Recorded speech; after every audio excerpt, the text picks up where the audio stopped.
Well, welcome to another edition of GW Unspoken, where we discuss stuff we don't typically talk about but probably should. And the title of this podcast is called Regulating Your Emotions Without Shutting Them Down. How many times have you been told, oi, just calm down? Or maybe someone said, don't cry or don't get angry, just pull yourself together. Yeah, that's right. We all have, right? We've probably been guilty of saying it to people as well. And so what usually happens? We either swallow it down, we shove it deep inside, or if the pressure's too much, we just let it explode, and nothing feels good, right? Especially when we explode when people are around us, because sometimes they're the brunt of us being angry. So here's the truth I want you to hear today. Your emotions are not the problem. They're not dangerous. They're not wrong. They're actually signals. They're messages from your body and your brain saying, oi, something really matters to me here. So the problem isn't feeling emotions. The problem is when we don't know what to do with them. When we think our only choices are to shut them down or even worse, let them take over. But I'm going to challenge you today. What if there was another way? What if there is another way? A way to sort of honor your emotions without letting them take over and control you. A way to work with them and regulate them without silencing them or ignoring them. And that's what we're going to dive into today. So I'm Gary. I know you're listening here to our mental health and emotional resilience season. And I want to be clear. If you've ever struggled with feeling too much or not feeling at all, you are not broken. You're actually human. Your brain is wired for survival and emotions are part of that wiring. Look, if we're all logical creatures, we would all be fit, we'd all be healthy. Obviously, if we had an internal sickness, we'd all have money because we'd know how to save. We usually do things based on emotion first. Anger, sadness, joy, fear. They all have a job to do. So the goal isn't to delete them, it's to regulate them. So they can do their job without running the show. And you know what the good news is? Anyone can learn to do this.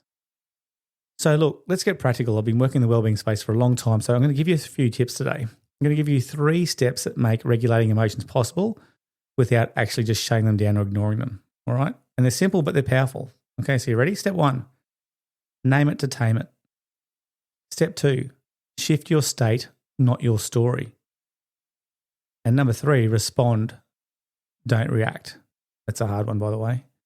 So let's unpack these really quickly. Number 1, name it to tame it. Do this all the time. You know when your emotions hit hard and suddenly your brain feels hijacked? That's your amygdala, that part of your brain that actually works on emotion. It's firing the alarm system in your brain. It gets so loud that the logical part of your brain switches off. And that's why you can't think straight when you're furious or anxious. This is the one I want to try and get through to teachers as well. People are in charge of our children today and our teens. Once the amygdala, the emotional part of our brain switches off or fires up, there's no logical thinking from our kids. So we're in a power battle that we can't win. Teachers can't win and the kids don't win either, because at the end of the day they get embarrassed or they get angry and their connection is gone. So you can't think straight. You can't when that amygdala is firing. So you got to name it. Here's the hack. When you actually name what you're feeling, you say it out loud or write it down, you turn the logical brain back on and you shrink the power of that emotion. It's like taking a balloon that's about to pop and just letting some of the air out. So instead of being swept away by everything is awful, you say, I feel angry, or even more precise, I feel frustrated, or I feel nervous, or I feel disappointed. It's that simple. It calms the storm, and that's step 1. Step 2, we talked about shift your state, not your story. Here's what most of us do when emotions show up. We replay the story over and over again. She doesn't respect me, this isn't fair, I can't do this. Over and over and over. And the more we replay the story, the more stuck we feel.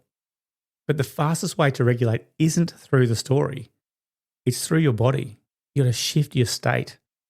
Get up, move, go outside, stretch, shake your hands out, breathe deep, do a squat, splash your face with water. Those small physical changes reset your nervous system. They lower that stress hormone, the cortisol. They give your brain a fresh signal saying, okay, I'm safe. I can calm down now. It's not about ignoring your feelings. So don't get me wrong. It's not about that. It's about giving your body the reset it needs so you can come back to the story with more clarity, more control, and less intensity. And yeah, you might look silly doing a squat in the middle of Coles if you're frustrated because you've run out of cake mix, I don't know, but I'm not saying to do it maybe in public if you're not comfortable to do that. Change your environment. Move. Cortisol hates that. All right? It dissipates when you actually start moving. Here's step 3. Respond, don't react. This is a tough one. This is a tough one that I definitely struggle with. Here's where the magic happens though. Once you've named the feeling, once you've shifted your state, you've actually created space. And in that space is choice. So reacting is automatic. It's slamming the door, snapping at your partner, shutting down completely. Responding is intentional. It's saying, I just need 10 minutes. Or I feel hurt, naming it, and I need to talk about it. The emotion still gets expressed, but it comes out in a way that's healthy, safe, and aligned with who you want to be. Now, I get it. That's not easy. I'm not saying that every time I snap, that's what I do. I don't suddenly say, hey, I feel hurt. We need to talk. All right, it's the stuff I'm definitely working on. All right, but we're responding. We're responding in calm. I'm actually teaching the girls at the moment at home to say, if you get bullied at all, you actually ask them to repeat that again so they sound stupid again, calling them names or whatever they're doing, they're bullying them with. And just look at them, smile and say, oh, you did say that. I didn't realize you actually did, like you did say that the first time and the second time. Okay. And then sort of walk away or smile. All right? That's what emotional resilience looks like. It's not numbing. It's not exploding. It's actually regulating by responding, not reacting. That's the tough one. But just imagine for a moment. Just imagine this successful picture. What would your life look like if you didn't fear your emotions? Like if anger became a signal to like set a boundary, or if sadness became like an invitation, I suppose, to connect. If joy became something you didn't hide but actually wanted to share. And that's a life regulation builds. A life where emotions are guides, not enemies. A life where you can stay connected to yourself and the people around you, even in the hardest moments. Now here's where you get to put this into practice. Grab your journal, and if you don't like writing a journal, even if it's the worst case scenario, grab the notes app on your phone and spend some time with these 3 questions this week. Okay, here's number 1. When was the last time that you shut down an emotion instead of regulating it? And what did it cost you? I'm not talking financially necessary. What did it cost you or the people around you? When was the last time? Number 2, what signals does your body give you when you feel overwhelmed? Is it like a tight chest or a clenched jaw, racing thoughts? I feel like my shoulders lift up and I lean it into my neck, like I feel all tight. How could you use those signals as an early warning sign next time to go, oh, hang on, my body's giving me a signal here, I'm suddenly overwhelmed? And number 3, what's one healthy response you could practice the next time you want to feel a strong emotion? So when that strong emotion comes along, the negative one, what's one healthy response? Now, that's tough. Be specific. What words would you say? What actions would you take? What pause would you give yourself? Write about them. Be honest with yourself. Because the more you have awareness around this, the more you build that awareness, the easier the regulation becomes. So look, to wrap up, remember this. Emotions are messengers. They're not here to ruin you. They're here to guide you. Regulating your emotions doesn't mean silencing them. It means walking through them with intention, with tools, and with choice.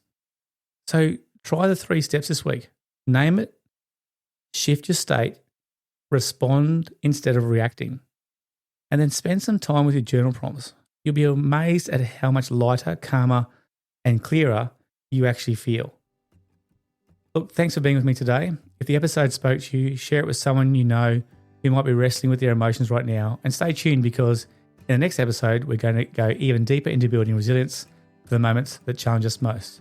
Until then, be kind to yourself and remember, you don't need to shut down your emotions to be strong. Strength is found in feeling them and choosing how to walk through them.